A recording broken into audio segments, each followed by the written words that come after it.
Presiden Prabowo Subianto mengucapkan selamat Natal bagi umat Kristiani seluruh Indonesia. Presiden berharap Natal menjadi momentum menguatkan kerukunan dan solidaritas dan harapan untuk korban bencana di berbagai daerah. Hari Natal kepada seluruh umat Kristiani di tanah air dan dimanapun saudara berada. Semoga damai Natal, kasih, berkah, pengharapan, dan kekuatan bagi kita semua. Hati kita juga tertuju kepada saudara-saudara kita yang tengah menghadapi akibat bencana di sejumlah tempat di tanah air.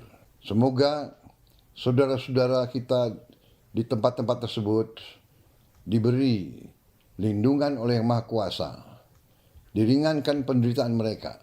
Mari kita jadikan Natal sebagai momentum untuk memperkuat persatuan nasional, memperdalam solidaritas sosial, dan meneguhkan semangat gotong royong.